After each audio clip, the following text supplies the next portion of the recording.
ဟုတ်ကဲ့အားလုံးပဲမင်္ဂလာပါဗျကျွန်တော်ရဲ့မြန်မာနိုင် YouTube channel လေးကနေပြန်လည်ကြိုဆိုလိုက်ပါရစေ။ကျွန်တော်ဒီကမြောက်ကိုပေးသွားမယ့်အကြောင်းအရာလေးကတော့ကျွန်တော် PI network လိုမျိုး free mining လုပ်ပြီးတော့ line ပေါ်မှာငွေရှာလို့ရမယ် application လေး၃ခုအကြောင်းကိုကျွန်တော်ကဒီနေ့မြောက်ကိုပေးခြင်းပါတယ်။ကျွန်တော်အရင်ဗီဒီယိုတုန်းကတော့ကျွန်တော်တင်ခဲ့တာကကျွန်တော် B network အကြောင်းလေးပေါ့နော်။ B network ကိုလည်းကျွန်တော်လုပ်ချင်တဲ့သူရှိတယ်ဆိုရင်ကျွန်တော်ဒီ description မှာလည်းပေးထားမယ်ကျွန်တော်ရဲ့ channel ထဲမှာလည်းသွားပြီးတော့ကြည့်လို့ရတယ်ပေါ့နော်။ဒီဟာလေးကိုလုပ်ချင်တယ်ဆိုရင်ကျွန်တော်ရဲ့ channel တွေကိုဝင်ကြည့်လိုက်ပါ။ Okay ဒီ application ၃ခုကလည်းကျွန်တော်တို့အဲ့ဒီ B network လိုမျိုးပဲပေါ့နော်။ကျွန်တော် PI network လိုမျိုးပဲကျွန်တော်ဒီနိုင်ငံခြား miner တွေကြားမှာကျွန်တော် hot ဖြစ်နေတာပေါ့နော်နိုင်ငံခြား miner တွေတော့မြန်မာတူးနေလို့ကျွန်တော်ကတင်ပေးရခြင်းဖြစ်တယ်ပေါ့နော်ဒီ application ၃ခုကဘာလဲဆိုရင်ကျွန်တော် crypto mining application free mining application ၃ခုဖြစ်တယ်ပေါ့နော်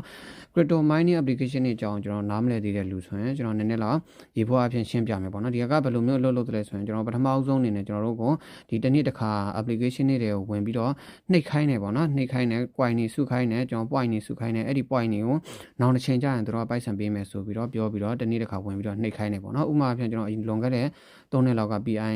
ဗီဒီယိုတစ်ပုတ်တင်ခဲ့ဘူးတယ်ပေါ့နော် PI network အကြောင်းတင်ခဲ့ဘူးတယ်အဲ့လိုမျိုးပဲဒီလိုမျိုးပဲကျွန်တော်ဒီတစ်နေ့တစ်ခါဒီ application တွေကိုဝင်နှိပ်ပြီးနောက်တစ်ချိန်ကျရင်ကျွန်တော် crypto အနေနဲ့ market ပေါ်ရောက်လာခဲ့မယ်ဆိုရင်ကျွန်တော်တို့ပိုက်ဆံအနေနဲ့ပြန်ရမှာဖြစ်တယ်ဆိုပြီးတော့ကျွန်တော်ကပြီးတော့တင်ခဲ့တယ်ပေါ့နော်အခုဆိုရင်ကျွန်တော် PI network ကတကယ်လဲကျွန်တော်ပိုက်ဆံရနေပြီအဲ့တုန်းကကျွန်တော်တစ်နေ့တစ်ခါမှန်ဝင်ပြီးတော့နှိပ်ခဲ့တဲ့သူဆိုရင်အခုချိန်မှာကျွန်တော်ဒေတာပေါက်ကျွန်တော်သိန်း10ချီရနေမှာဖြစ်တယ်ပေါ့နော် KYC အောင်မှုတော့လိုတာပေါ့နော်ဒီနေရာမှာကျွန်တော်တို့ကအဲ့လိုမျိုးမရဘဲနဲ့ကျွန်တော်စကန်သွားခဲ့မယ်ဆိုရင်တောင်မှကျွန်တော်တို့ဒီတစ်နေ့တစ်ခါပဲဝင်နှိပ်ပေးရတာဖြစ်တဲ့အတွက်ဘာမှအပန်မကြည့်ဘူးပေါ့နော် Okay အဲ့ဒါဆိုကျွန်တော်လည်းအတူတူလိုက်လို့ချင်တယ်ဆိုရင်ဒီ application ၃ခုအကြောင်းဘယ်လိုလုပ်ရမလဲဆိုတော့ကျွန်တော်ပြပြပေးမယ်ပေါ့နော်ဒီနေရာမှာကျွန်တော်ရဲ့ဒ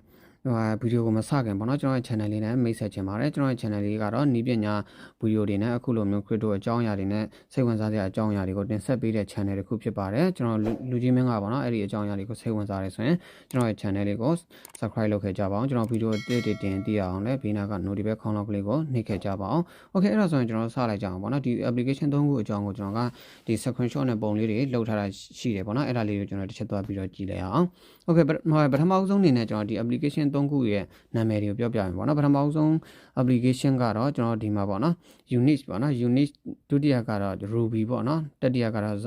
Xenia ပေါ့နော်အဲ့ဒီ application ၃ခုဖြစ်တယ်ပထမဆုံးအနေနဲ့ဒီ application အကြောင်းကိုကျွန်တော်ကပြောပြပေးမယ်ဘယ်လိုလုပ်ရမလဲဆိုတော့ပြောပြပေးမယ်အဲ့ဒီ application တွေရဲ့ကျွန်တော် link တွေကျွန်တော်ဒီဟိုမှာချပေးထားမယ်ပေါ့နော်ဒီ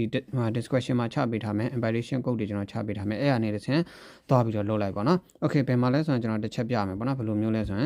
င်ကျွန်တော်ဒါမျိုး link လေးတွေပေးထားမယ်ပေါ့နော်ဒီမှာဆိုရင်ကျွန်တော် Unix ကိုအရင်ပြမှာဖြစ်တဲ့အတွက်ဒီ link တွေကိုကျွန်တော်တစ်ချက်ဝင်လိုက်မယ်ဝင်ပြီးသွားပြီဆိုရင်ဘယ်လိုပေါ်မလဲဆိုရင်ကျွန်တော်ဒီမှာပေါ့နော်ဒါမျိုးလေးပေါ်မယ်ဒါမျိုးလေးပေါ်လာပြီဆိုရင်ကျွန်တော်တို့ကဒီနေရာမှာကိုဖွင့်မယ် email account ထည့်ရမယ်ပေါ့နော် Gmail account ပေါ့နော် Gmail account Google account အတူတူပဲပေါ့နော်အဲ့ဒါကိုထည့်ပေးလိုက်မယ်ထည့်ပေးပြီးသွားပြီဆိုရင်ကျွန်တော်တို့ကဒီနေရာမှာအောင်းသားလေးမှာအမှန်ချစ်လိုက်ပေါ့နော်အမှန်ချစ်ပြီးသွားပြီဆိုတော့ကျွန်တော်တို့ sign up ဆိုတာလေးကိုတစ်ချက်နှိပ်လိုက်မယ်Okay ဆိုင်းရကိုနှိပ်လိုက်ရင်ဒါမျိုးလေးပေါ်လာလိမ့်မယ်ဒါမျိုးလေးကဘာလုပ်ရမလဲဆိုရင်ဒီအောက်ကကျွန်တော်တို့မြားလေးကိုရွှေ့ပြီးတော့ဒီတွေ့ကံပုံစံလေးကဒီထဲကိုကြာအောင်ကျွန်တော်တို့ကရွှေ့ပေးရမယ်ပေါ့နော်ဒီမြားလေးကိုကျွန်တော်တို့ရွှေ့ပေးရမယ်အဲ့လိုမျိုးရွှေ့ပြီးတော့တစ်ထပ်ထက်ကြာပြီဆိုရင်ကျွန်တော်တို့ဖုန်းစကရင်ကိုလက်ကလေးကလွှတ်လိုက်အောင်မယ်အဲ့ဒါဆိုရင်ကျွန်တော်ရသွားလိမ့်မယ်အဲ့လိုမျိုးလုပ်လိုက်ဒီလိုမျိုးပေါ့နော်ဆွမ်းနာကဒီနေရာမှာတွေ့ကံလေးကကျွန်တော်ဒီနေရာကိုတစ်ထပ်ထက်ကြာအောင်ရွှေ့ပေးလိုက်ဘာမှမခက်ဘူးနော်ရွှေ့ပေးလိုက်ရင်ကျွန်တော်တို့သူ့အော်တိုပြောင်းသွားလိမ့်မယ်ဒီနေရာမှာတော့ကျွန်တော်တို့ဒီကုတ်ပို့လိမ့်မယ်ပေါ့နော်ကျွန်တော်တို့ထည့်လိုက်တဲ့ကျွန်တော် Google account ကိုသူကကုတ်ပို့လိမ့်မယ်အဲ့ဒီကုတ်ကိုကျွန်တော်တို့ကတွားပြီးတော့ဖြည့်ရမှာပေါ့နော်ဒီနေရာမှာကျွန်တော်တို့ကတချို့ဟာတွေကကုတ်ကတော့ပို့တယ်ဒါပေမဲ့ကျွန်တော်ဒီ home ထဲမှာမပေါ်ဘူးပေါ့နော်ဒီ Gmail home ထဲမှာမပေါ်ဘူးဆိုရင်ကျွန်တော်တို့ကဒီအပေါ်ကဟာလေးကိုနှိပ်ကြည့်ပြီးတော့ကျွန်တော်ဒီ spam ဆိုတဲ့ထဲမှာဝင်ပြီးတော့ကြည့်ပေးရမယ်ပေါ့နော်တခါတလေအဲ့ဒီထဲမှာကျွန်တော်တို့ရောက်နေတတ်တယ်အဲ့ဒီထဲကိုသွားကြည့်ပေးကုတ်မလာဘူးဆိုရင်ပေါ့နော် Okay ဒီနေရာမှာကျွန်တော်တို့ကုတ်ထည့်ပေးလိုက်ပေါ့နော်ကုတ်ထည့်ပြီးသွားပြီဆိုရင်ဒီနေရာမှာကျွန်တော်တို့နှိပ်စွာလေးကိုတစ်ချက်နှိပ်ပေးမယ်နှိပ်စွာနှိပ်ပေးလိုက်မယ်ဆိုရင်ဆောနာကလိုပဲကျွန်တော်ဒါလေးကိုသူ့ဟာနဲ့သူအဝန်ခွင့်ကြဖြစ်အောင်ရွှေ့ပေးလိုက်ရွှေ့ပေးပြီးသွားပြီဆိုရင်ကျွန်တော်တို့ password ထည့်ရမယ်ပေါ့နော်အပေါ်အောက်ကျွန်တော်တို့ password ကိုတူအောင်ထားမယ် password ရဲ့လိုအပ်ချက်တွေကကျွန်တော် credential လို့အနည်းဆုံးရှိရမယ်ကျွန်တော်ဒီမှာစလုံးအသေးတွေစလုံးအကြီးတွေနဲ့ကျွန်တော် number တွေပါရမယ်ပေါ့နော်အဲ့ဒီ၄ချက်ကျွန်တော်ပါမှရမယ်မပါရင်မရဘူးပေါ့နော်အဲ့လိုမျိုးလေးထည့်ပြီးသွားပြီဆိုရင်ဒီညမှာ continue ကိုတစ်ချက်နှိပ်လိုက်မယ်နှိပ်ပြီးသွားပြီဆိုရင်ဆောနာကလိုပဲကျွန်တော်ဒါလေးကိုသူ့အပေါ်ကိုကြာအောင်ကျွန်တော်ရွှေ့ပေးလိုက်မယ်ရွှေ့ပေးပြီးသွားပြီဆိုရင်ကျွန်တော်ဒီနေရာလေးမှာဒီကုတ်ကလေးကိုပေါ့နော်ဒီကုတ်ကလေးကိုထည့်ပေးရမယ်အကယ်၍ကုတ်ကဒီနေရာမှာရောက်ပြီးသားဒီလိုပုံစံပေါ့နော်ဒီကုတ်ကလေးကရောက်ပြီးသားဆိုရင်ကျွန်တော်တို့ကဘာမှလုပ်ဆရာမလိုဘူးဒီနေရာမှာ confirm ကိုနှိပ်လိုက်မယ်ကုတ်ဒီနေရာမှာမရှိသေးဘူးဆိုရင်ကျွန်တော်ဒီdescription မှာပေးထားမယ်ဒါမှမဟုတ်ဒီကကြည့်ပြီးတော့ကျွန်တော်ထည့်လိုက်ပေါ့နော်ဒါထည့်ပြီးသွားပြီဆိုရင်ဒီနေရာမှာကျွန်တော် confirm ကိုနှိပ်လိုက်နှိပ်ပြီးသွားပြီဆိုတော့ကျွန်တော်တို့ဒီနေရာမှာရပြီပေါ့နော်ဒါဆိုရင်ကျွန်တော်ဘယ်လိုမျိုးပေါ်လာမလဲဆိုတော့ကျွန်တော်တစ်ချက်ပြမယ်ဒီမှာပေါ့နော်ဒီဒါမျိုးလေးပေါ်လာလိမ့်မယ်ဒါမျိုးလေးပေါ်လာရင်ကျွန်တော်ဘယ်လိုလုပ်ရမလဲဆိုရင်ဒီနေ့တစ်ခါ ဝင်နှိပ်ပေးရမှာပေါ့နော်ကျွန်တော်ဒါလေးကိုတနေ့တစ်ခါဝင်နှိပ်ပေးအောင်မယ်ဘာမှမလို့ပေါ့နော်ဒီနေရာမှာကျွန်တော်တို့ကကိုယ့်ရဲ့ refer link နဲ့သူများတွေကို invitation လုပ်ချင်တယ်ဆိုရင်လည်းဒီနေရာလေးမှာကျွန်တော်တို့ refer ဆိုတာလေးရှိတယ်အဲ့ဒီ refer ဆိုတာလေးတွေဝင်ပြီးတော့ဒီနေရာလေးမှာကျွန်တော်တို့ဒီ invite ဆိုတာလေးနှိပ်ပြီးတော့ဒီ download ဆိုတာလေးနှိပ်ဒီ QR code လေးကိုဖတ်လိုက်မယ်ဆိုရင်ကျွန်တော်တို့ link ရမယ်ပေါ့နော်ဒီမှာလည်းကျွန်တော်တို့ဒီ invitation code ကိုလည်းသူများကို share ပေးလို့ရမှာဖြစ်တယ်ပေါ့နော် okay ဒီမှာဆိုရင်ကျွန်တော်ဘယ်လောက် invite လုပ်ရင်ဘယ်လောက် refer ရရင်ဘယ်လောက် point ရမယ်ဆိုတော့သူကတစ်ခါတည်းပြောထားပြီးသားဖြစ်တဲ့အတွက်ကိုယ့်ကိုဝင်ကြည့်လိုက်ပေါ့နော်ဒါကတော့ trade တူမရှိဘူးပေါ့နော်ဒီမှာဆိုရင်အလုံးနားလည်လောက်ပြီပေါ့နော်။ Okay ကျွန်တော်နောက်ထပ် application တစ်ခုကိုသွားမယ်ပေါ့နော်။နောက်ထပ် application တစ်ခုကဘာလဲဆိုရင်ကျွန်တော်ဒီ application လေးပေါ့နော်။ဒီRuby ဆိုတဲ့ application လေးပေါ့နော်။ဒီ Ruby ဆိုတဲ့ application လေးကိုကျွန်တော်ပြောမယ်ပေါ့နော်။ Okay ကျွန်တော်ပုံလေးတွေကိုကျွန်တော်တစ်ချက်သွားကြည့်လိုက်မယ်။ပထမဆုံးအနေနဲ့ကျွန်တော်တို့ကလောက်ရမယ်ပေါ့နော်application ကိုတောင်းရမယ်ဆိုတော့ဒီ application ကလည်းကျွန်တော် Play Store မှာရှိတယ်ပေါ့နော်ဒီ application နှစ်ခုလုံးကျွန်တော်ရှာပြမယ်ကျွန်တော် Play Store တွေကိုတစ်ချက်သွားမယ်ပေါ့နော်ဆိုတော့ကျွန်တော်ပထမလုပ်ခဲ့တဲ့ application လေးကိုကျွန်တော်တစ်ချက်ရှာကြည့်မယ် Okay ကျွန်တော် unit network ဆိုတာရှာလိုက်မယ်ဆိုရင်ဒီမှာပေါ့နော်ပထမဆုံးကျွန်တော်လုပ်ခဲ့တဲ့ application လေးကဒီမှာသွားတောင်းရမှာပေါ့နော်ဘယ်အဆင့်မှာကျွန်တော်သွားတောင်းရမလဲဆိုရင်ကျွန်တော် gallery တွေကိုကျွန်တော်တစ်ချက်ပြန်ပြီးတော့ပြမယ်ပေါ့နော်ကျွန်တော် account ဖွင့်ပြီးသွားတဲ့အချိန်မှာကျွန်တော်ပြန်ပြီးတော့သွားရမယ်ပေါ့နော် Okay ဘယ်နေရာထိလဲဒီနေရာထိပေါ့နော် Okay ဒီနေရာထိရောက်ပြီး confirm ပြီးသွားပြီဆိုတာနဲ့ကျွန်တော်တို့ကဒီဆွမ်းနာက application လေးကိုကျွန်တော်သွားပြီးတော့ down ရမယ်ပေါ့နော်ဒီဟာလေးကို down ပြီးသွားပြီဆိုတာနဲ့ကျွန်တော် application နဲ့ဝင်ပေါ့နော်နောက်ထပ် application လေးကတော့ဆွမ်းနာကကျွန်တော်တို့Ruby ဆိုတဲ့ application လေးပေါ့နော် Ruby ဆိုတဲ့ application Ruby network လို့ရိုက်ရှာပါနော် Okay Ruby network mining လို့ရိုက်ချလိုက်ရင်ဒါမျိုးလေးပေါ်လာလိမ့်မယ်ဒီ application လေးပေါ့နော်ဒါလေးကိုကျွန်တော်တို့က down လိုက်မယ် down ပြီးတော့ဒီနေရာမှာကျွန်တော်အဆင့်လေးတွေနဲ့ပြမယ်ပေါ့နော် down လိုက်မယ်ဆိုရင်သူကဘယ်လိုပေါ်လာမလဲဆိုရင်ကျွန်တော်တစ်ချက်ပြမယ် application နဲ့ဝင်လိုက်ရင်ဒါမျိုးပေါ်လာလိမ့်မယ်ကျွန်တော်ဒါမျိုးပေါ်နေရဆိုရင်ဒီအောက်နားမှာကျွန်တော်တို့က register ကိုနှိပ်ပေးရမယ်ပေါ့နော် register ပေါ်တယ်ဆိုရင် register လေးကိုနှိပ်ပေး Okay ကျွန်တော်နှိပ်လိုက်မယ်ဆိုရင်ကျွန်တော်ဒီ screen ကိုရောက်သွားလိမ့်မယ်ကျွန်တော်ဒါမျိုးရောက်သွားပြီဆိုရင်ဒီအောက်နားလေးမှာကျွန်တော်တို့ဒီregister with Google ဆိုတာရှိတယ်ပေါ့နော်အဲ့ဒါလေးကိုကျွန်တော်ကတစ်ချက်နှိပ်ပြီးသွားပြီဆိုရင်ဒီနားမှာကိုယ့်ရဲ့ဖုန်းထဲမှာရှိတဲ့ Google account ကိုချိန်မဲ့ account ကိုတစ်ချက်ရွေးပေးလိုက်ရွေးပေးပြီးသွားပြီဆိုရင်ကျွန်တော် continue ကိုတစ်ချက်နှိပ်မယ်နှိပ်ပြီးသွားပြီဆိုရင်ဒီနားလေးမှာကျွန်တော်အချက်လက်တွေဖြည့်ရမှာဖြစ်တယ်ပေါ့နော်အချက်လက်တွေဖြည့်ဖို့ဆိုရင်ကျွန်တော်တစ်ချက်ပြောမယ်ပေါ့နော်ဒီမှာဆိုရင်ကျွန်တော်တို့ကအချက်လက်တွေဖြည့်ဖို့ဆိုရင်ဘာတွေလိုအပ်မလဲဆိုရင်အပေါ်ကကျွန်တော်တို့ကိုယ့်ရဲ့ဆွမ်းနာက Google account ထည့်ပေးရမယ်ထည့်ပြီးသူကတော့ထည့်ပြီးသားဖြစ်လိမ့်မယ်ဒီမှာဆိုရင်ကိုယ့်ရဲ့ဒီဟိုကိုထည့်ပေးရမယ်ပေါ့နော်ကိုယ့်ရဲ့ user name ကိုထည့်ပေးရမယ် invitation code ပေါ့နော်ဒီမှာတနည်းအားဖြင့်အဲ့ဒါလေးကိုကျွန်တော်ထည့်ပြီးတော့ဆိုရင်ဒီမှာကိုယ့်ရဲ့ဖုန်းနံပါတ်ထည့်မယ်ထည့်ပြီးတော့ဆိုရင်ဒီမှာကျွန်တော် password နှစ်ခုကိုဒီ password နှစ်ခုကိုပေါ့နော်အပေါ်အောက်တူအောင်ထည့်ပေးရမယ်ထည့်ပြီးတော့ဆိုရင်ဒီအောက်နားလေးမှာကျွန်တော်ဒီ invitation code ကိုထည့်ပေးရမယ်ပေါ့နော် invitation code ကိုဒီနေရာလေးကိုနှိပ်လိုက်တဲ့အခါမှာဘယ်လိုပေါ်မလဲဆိုရင်ဒါမျိုးပေါ်လာလိမ့်မယ်ဒါမျိုးပေါ်ပြီဆိုရင်ကျွန်တော်ကဒီဟာလေးထည့်ပြီးတော့ continue ဆိုတာလေးကိုဒီမှာတစ်ချက်နှိပ်ပေးလိုက်ပေါ့နော် continue ဆိုတာနှိပ်ပေးလိုက်မယ်ဆိုရင်ကျွန်တော်ဒီလိုမျိုး sign in log in sign in ဆိုတဲ့နေရာကိုရောက်သွားပြီဆိုရင် sign in ကိုကျွန်တော်တစ်ချက်နှိပ်ပြီးသွားပြီဆိုတာနဲ့ကျွန်တော်တို့ password ထည့်ခိုင်းလိုက်မယ်ပေါ့နော်ကျွန်တော်တို့ဒီအပေါ်ကတော့ဆွမ်းနာကကျွန်တော်ထည့်ခဲ့တဲ့ user name ထည့်ပေးရမယ်သူကအလိုလျောက်ရောက်နေလိမ့်မယ်ပေါ့နော်အောက်မှာတော့ကျွန်တော်ဆွမ်းနာက password ကိုထည့်ပေးလိုက်မယ်ဆိုရင်အဲ့ဒီ application တွေကိုရောက်သွားလိမ့်မယ်ပေါ့နော်ဒီမှာဆိုရင်ကျွန်တော်အဲ့ဒီ application တွေကိုတစ်ချက်ဝင်ပြမယ်ပေါ့နော် Ruby ဆိုတာလေး Ruby ဆိုတာလေးရှိတယ်ပေါ့နော်အဲ့ဒီ Ruby ဆိုတဲ့ application တွေကိုကျွန်တော်တစ်ချက်ဝင်ပြီးတော့ sign in ဝင်လိုက်ပေါ့နော်ဝင်လိုက်ရင်ဒါမျိုးစာမျက်နှာလေးရောက်နေလိမ့်မယ်ဒီနေရာမှာဆိုရင်ကျွန်တော်တို့က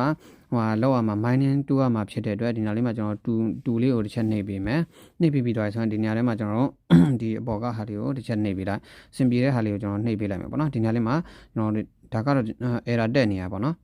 Okay 2လေးကိုနှိပ်လိုက်ပြီဆိုရင်ကျွန်တော်ဒီအောက်နားလေးမှာကျွန်တော်ဒီနာရီလေးကျွန်တော်24နာရီ23နာရီနဲ့59မိနစ်ကစမှာပေါ့နော်အဲ့ကနေကျွန်တော်အဲ့လိုမျိုးနာရီလေးပေါ်နေပြီဆိုရင်ဒါက mining လုပ်နေပြီဖြစ်တယ်ပေါ့နော်ဒါဆိုရင်တော့ကျွန်တော်ဒီ application ကလည်းကျွန်တော်ဒီလောက်ပဲပေါ့နော်ဒီမှာကျွန်တော် invite လုပ်ချင်တယ်ဆိုရင်ဒီနားလေးမှာကျွန်တော်ဟိုလေးကိုနှိပ်ပြီးတော့ကျွန်တော်ဒီမှာဆိုရင်ကျွန်တော် invite ကိုကဒီ slow အကြီးတွေနဲ့ဟိုနာမည်ဖြစ်တယ်ပေါ့နော် Netherlands ဆိုတဲ့နာမည်ဖြစ်တယ်ကျွန်တော်ဒီနေရာမှာကိုယ့်ရဲ့ invitation code ကိုသူများတွေကို share ပြီးတော့လဲကိုကဒီနေရာမှာ invite တွေယူလို့ရတယ်ပေါ့နော် invite ယူမယ်ဆိုရင်လည်း percentage နဲ့အနေနဲ့ invite တွေဆီကပြန်ပြီးတော့ကျွန်တော်တို့ဒီရအောင်မှဖြစ်တယ်ပေါ့နော် Okay ဒါဆိုရင်တော့ကျွန်တော်နားလဲလောက်ပြီပေါ့နော် trade to တော့ကျွန်တော်ဒီမှာပြောစရာမရှိဘူးထင်တယ်ပေါ့နော်ဒီ KYC ဘာညာတော့ကျွန်တော်နောက်ထပ်ဗီဒီယိုတွေမှာထပ်ပြီးတော့တင်ပေးမယ်ပေါ့နော်ဒီဟာတွေမှာလုတ်တယ်ကျွန်တော်လည်းအတူလိုက်လုတ်တယ်ဆိုရင်တော့ကျွန်တော်ရဲ့ channel လေးကိုကြည့်ပေးပေါ့နော်ဒီ subscribe လုပ်ထားဖို့ဟိုကြံပြူတယ်ပေါ့နော် Okay နောက်ထပ် application ကတော့ကျွန်တော်ဒီ Xenia ဆိုတဲ့ application ပေါ့နော်ဒီ Xenia ဆိုတဲ့ application ကလည်းကျွန်တော် Play Store မှာရှိတယ်ပေါ့နော်ကျွန်တော် Play Store မှာသွားပြီးတော့ရှာပြီးတော့ပြရမယ်ပေါ့နော် Okay ကျွန်တော်ဒီ Play Store မှာကျွန်တော်ဘယ်လိုရှာမလဲဆိုရင် NEA ကျွန်တော် senior wireless upgrade ဆိုပြီးတော့ကျွန်တော်ရှာလိုက်မယ်ပေါ့နော်ဒီနေရာမှာကျွန်တော် senior ဆိုပေါ်လာလိမ့်မယ်ပေါ်လာပြီဆိုရင်ကျွန်တော် down ပြီးရပြီပေါ့နော် okay ဘယ်လိုလုပ်ရမလဲဆိုတော့ကျွန်တော်တစ်ချက်ပြမယ်ပေါ့နော် okay ကျွန်တော် link လေးပေးထားမယ်ပေါ့နော်ဒီ description မှာကျွန်တော်ပဲ link လေးလဲဆိုရင်ကျွန်တော်ဒီ link လေးပေးထားမယ်ပေါ့နော်ဒီ link လေးကနေကျွန်တော်ကသွားပြီးတော့တစ်ချက်ဝင်လိုက်ပြီဆိုတော့ကျွန်တော်ဒါမျိုးပေါ်လာလိမ့်မယ်ဒီမျိုးပေါ်လာပြီဆိုရင်ကျွန်တော်ကဒီဟာလေးကိုကျွန်တော်က copy ယူထားပါနော်ဒီဟာလေးကိုကျွန်တော်ကတစ်ချက်နှိပ်ပြီးဆိုတော့ကျွန်တော် copy ယူလိုက်ပါနော်ဒီ copy ယူပြီးသွားပြီဆိုရင်ဒီအောက်မှာကျွန်တော်ဒါလေးကိုအမှန်ချစ်ပေးပြီးဆိုရင်ဒီမှာကျွန်တော်ဟို continue with Google ပေါ့နော်ကျွန်တော် iPhone သမားတွေကတော့ကျွန်တော် Apple ဆိုတာလေးကိုတစ်ချက်နှိပ်ပေးရမယ်ဒီမှာ Google ဆိုတာလေးနှိပ်လိုက်မယ်ဆိုရင်ကျွန်တော်တို့ဒီ Google account ရွေးပေးရမယ်ကျွန်တော်ထည့်မယ် account ကိုတစ်ချက်ရွေးပေးလိုက်ရွေးပေးပြီး continue ကိုနှိပ်လိုက်ပါနော်နှိပ်ပြီးသွားပြီဆိုရင်ဒီမှာဆွမ်းနာကကျွန်တော်ဒီXenia ဆိုတဲ့ application သွားတောင်းဖို့ Google Play Store ကိုရွေးပေးရမယ် iPhone သမားတွေကတော့ကျွန်တော်ဒီမှာ Apple Store ဆိုတာလေးကိုရွေးပေးလိုက်ပါနော် okay ရွေးပေးပြီးသွားပြီဆိုရင်ကျွန်တော်ကဘယ်လိုပုံမလဲဆိုရင်ဒီညာလေးမှာဟိုဆွမ်းနာကကျွန်တော် copy ယူလာတဲ့ code ကလေးမရှိသေးဘူးဆိုရင်ထည့်လိုက်ပါနော်ကျွန်တော်ရှိတယ်ဆိုရင်တော့ဘာမှလုပ်စရာမလိုဘူးပေါ့နော်ဆွမ်းနာကဟို copy ယူလာတဲ့ code ကလေးကိုထည့်ပေးရမှာထည့်ပေးပြီးသွားပြီဆိုရင်ကျွန်တော်ဘာလုပ်မလဲဆိုရင်ဒီအောက်မှာကျွန်တော် log in ဆိုတာလေးကိုတစ်ချက်နှိပ်ပေးရမယ်ပေါ့နော်နှိပ်ပေးလိုက်မယ်ဆိုရင်ကျွန်တော်ဒီမှာ Google ဆိုတာလေးကိုတစ်ချက်ထပ်ပြီးတော့နှိပ်ပေးရမယ်နှိပ်ပေးပြီးရင်ကျွန်တော်ဟိုဖြစ်မဲ့ Google account ပေါ့နော်ကျွန်တော်ချိန်မဲ့ Google account ကိုတစ်ချက်ရွေးပြီးသွားပြီဆိုရင်ကျွန်တော်ဒီနေရာရောက်သွားလိမ့်မယ်ဒီနေရာရောက်ပြီဆိုရင်ကျွန်တော်ကဘာလုပ်ခိုင်းတာလဲဆိုရင်သူ့ရဲ့ဒီ official channel YouTube channel ကိုတွားပြီးတော့ subscribe လုပ်ခိုင်းတာပေါ့နော်ဒီ900ချန်ရအောင်လို့ပေါ့နော်ကျန်900ရအောင်လို့ point 900ရအောင်လို့သူက subscribe လုပ်ခိုင်းတာကျွန်တော်အဲ့ဒါလေးနှိပ်ပြီးတော့သူ့ရဲ့ channel ကို subscribe လုပ်လိုက်ဗီဒီယိုလေးတစ်ပုံလောက်ကြည့်ပြီးရင်သူကဒီနေရာမှာဟို900ချန်ပေးလိမ့်မယ်ပေါ့နော်ဒီနေရာမှာတယောက်နဲ့တယောက်တော့မတူတချို့ရလိမ့်မယ်တချို့ရချင်မှရမယ်ပေါ့နော် okay အဲ့ဒီ application တွေကိုကျွန်တော်တစ်ချက်သွားအောင် Xenia ဆိုတဲ့ application နဲ့သွားလိုက်မယ်ဆိုတော့ဒီနေရာမှာဒီ application ကတော့ကျွန်တော်သူ့ရဲ့ point ကန့်သက်ချက်ရောက်မှသူက mining လုပ်လို့ရမှာပေါ့နော်ဒီမှာဆိုရင်ကျွန်တော်ကဒီ channel လေးတွေရတယ်ပေါ့နော်ဘယ်လိုရလဲဆိုတော့နောက်ပြန်ပြောပြပေးမယ်ဒီ mining အောက်က mining ဆိုတဲ့ထဲကိုကျွန်တော်တစ်ချက်ဝင်မယ် mining ဆိုတဲ့ထဲမှာဆိုရင်သူကဒီမှာဒီညမှာဘာမှမလုပ်ရသေးရင်ကျွန်တော်1000ပေါ်နေလိမ့်မယ်ပေါ့နော်1000ဂျန်ကတဖြည်းဖြည်းနဲ့ရော့သွားလိမ့်မယ်ဘာလို့လဲဆိုရင်ဒီမှာကျွန်တော်ဒီဘက်မှာကျွန်တော်3000ကျော်ရှိတော့ဒီမှာ6000ကျော်ပဲကျန်တာပေါ့နော်ဒီဟာကကျွန်တော်0ဖြစ်သွားမှာ mining ကကျွန်တော်တူးလို့ရမှာဖြစ်တယ်ပေါ့နော်ဒီဟာကိုကျွန်တော်ရဖို့ဆိုရင်ဘယ်လိုမျိုး channel စုရမလဲဆိုရင်ဒီပထမဆုံး home application နဲ့မှာဆိုရင်သူ့ရဲ့ဒီမှာ Twitter account ကို follow လုပ်ခိုင်းတယ်သူရဲ့ Discord follow လုပ်ခိုင်းတယ် Telegram ကိုကျွန်တော် join ခိုင်းတယ်ပေါ့နော်အဲ့ဒါတွေလုပ်မယ်ဆိုရင်သူကအဲ့ဒီ900 point နေပေးမှာဖြစ်တယ်ပေါ့နော်နောက်ပြီးတော့ကျွန်တော်ဘယ်လိုရနိုင်သေးလဲဆိုရင်ဒီအောက်နားလေးမှာကျွန်တော် mission ဆိုတာရှိတယ်အဲ့ဒီ mission တွေကိုကျွန်တော်တစ်ချက်ဝင်မယ်ဝင်ပြီးတော့ဆိုရင်ဒီထဲမှာလည်းကျွန်တော်ဒီမှာ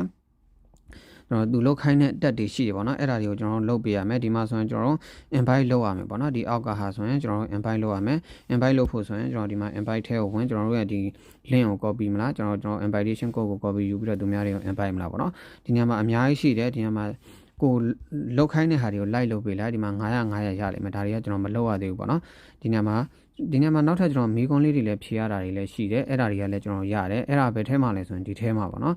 ဒီထဲကိုဝင်ပြီးတော့ဆိုရင်ဒီမှာအပေါ်ဆုံးမှာကျွန်တော်ကတော့ဖြေပြီးသားပေါ့နော်ဖြေပြီးသားဒီမိကွန်တွေကကျွန်တော်ဒီ Google မှာလည်းရှာလို့ရတယ်ပေါ့နော်ဥပမာကျွန်တော်ပြမယ်ပေါ့နော်ဒီ10ခုဆိုရင်ကျွန်တော်10တခုမှန်ရင်ကျွန်တော်က100ရမှာဖြစ်တယ်ပေါ့နော်10ခုလုံးမှန်1000ရမှာတကယ်လို့မမှန်ဘူးဆိုတော့20ပဲရမှာပေါ့နော်ဒီမှာကျွန်တော်အားလုံးဖြေတတ်အောင်လို့ကျွန်တော် screenshot ရိုက်ထားတယ်ပေါ့နော်ကျွန်တော် Google ကရှာပြီးတော့ screenshot ရိုက်ထားကျွန်တော်တစ်ချက်ပြမယ်ပေါ့နော်okay ဒီမှာပေါ့နော်ဒါလေးကိုကျွန်တော် screenshot ယူထားလိုက်ပါနော်ဒီဟာလေးတွေပဲသူကမေးတာဖြစ်တယ်ဒီဟာလေးတွေကမေးခွန်းပေါ့နော် question ဆိုတော့မေးခွန်းကျွန်တော် answer ဆိုတာဒီအောက်ကအဖြေပေါ့နော်ကျွန်တော်အဲ့ဒါလေးတွေကိုရွေးပေးရမယ်သူကအပေါ်ကမေးခွန်းပေးထားပြီးတော့အောက်ကကျွန်တော်ရွေးချယ်စရာ3ခုပေးထားတယ်3ခုလား4ခုလားပေးထားတယ်ပေါ့နော်အဲ့ထက်ကကျွန်တော်ရွေးရမှာဖြစ်တယ်ပေါ့နော်ဒီမှာမေးခွန်းလေးတွေရှိတယ်အဲ့ဒီမေးခွန်းလေးတွေနဲ့အဖြေလေးတွေကျွန်တော်တိုက်ပြီးတော့ဖြေလိုက်အဲ့ဒါကနေကျွန်တော်က1000ရမှာပေါ့နော်ဒီမှာဆိုရင်1000ရမှာဒီအောက်မှာဆိုရင်လည်းကျွန်တော်သူ့လောက်ခိုင်းတဲ့ဟာတွေဆိုရင်ဒီဟာတွေကျွန်တော်တို့1000ပြည့်သွားမှာပေါ့နော်ဒီ point ပေါ့နော်ကျွန်တော်ဒီ point ကကျွန်တော်1000ပြည့်သွားမှာကျွန်တော်တို့ကဒီဘက်မှာ mining ဒူးလို့ရမှာဖြစ်တယ်ပေါ့နော် okay ဒါဆိုရင်တော့ကျွန်တော်တို့နားလဲလောက်ပြီပေါ့နော်ဒီ application တွေကတော့ကျွန်တော် KYC တင်နည်းတွေလာမယ်ဆိုရင်ကျွန်တော်ထပ်ပြီးတော့တင်ပေးမယ်ပေါ့နော်ကျွန်တော်တို့ဒီသူ့ရဲ့လိုအပ်ချက်ကလေးတွေရှိလို့မလို့အခုချိန်မှာတင်လို့မရသေးဘူးအကယ်၍ဒါဟိုမှလုပ်ဖို့စဉ်းစားထားတယ်ဆိုရင်ကျွန်တော်ရဲ့ channel ကိုဒီ subscribe လုပ်ထားပါနော်ဗီဒီယိုလေးတွေတင်သိအောင်လဲဘေးနားကကျွန်တော် notification ခေါင်းလောင်းကလေးကိုနှိပ်ထားအဲ့ဒါမှကျွန်တော်တင်တဲ့ဗီဒီယိုတွေတက်လာမှာဖြစ်တယ်ပေါ့နော်ဒီနေ့မှာကျွန်တော် KYC တင်တဲ့နည်းတွေလည်းကျွန်တော်ကတင်ပေးအောင်မယ်ပေါ့နော်ဒီ application တွေကကျွန်တော်တနေ့တစ်ခါဝင်နှိပ်ပေးအောင်နဲ့မရဘူးပေါ့နော်ကျွန်တော်တို့ဒီ KYC လဲအောင်မရမှာပေါ့နော် KYC တင်ဖို့လဲလိုအပ်တယ်ကျွန်တော် KYC တင်လို့ရတယ်ဆိုရင်ဒီ application လေးတွေအကြောင်းကိုကျွန်တော်ကတင်ပေးမယ်ပေါ့နော်channel လေးကိုတစ်ချက်လောက်ဝင်ပြီးတော့ကြည့်ပေးပေါ့နော် โอเคဒါဆိုတော့ကျွန်တော်နားလဲလောက်ပြီပေါ့နော်နားမလဲတာရှိတယ်ဆိုရင်လည်းကျွန်တော် comment မှာရေးရလိုက်ပေါ့နော်ကျွန်တော်ပြန်ပြီးတော့ဖြည့်ပေးမယ်ဒီဗီဒီယိုလေးကတော့ကျွန်တော်ဒီလောက်ပဲနောက်ထပ်ဗီဒီယိုမှာပြန်တွေ့ကြမယ်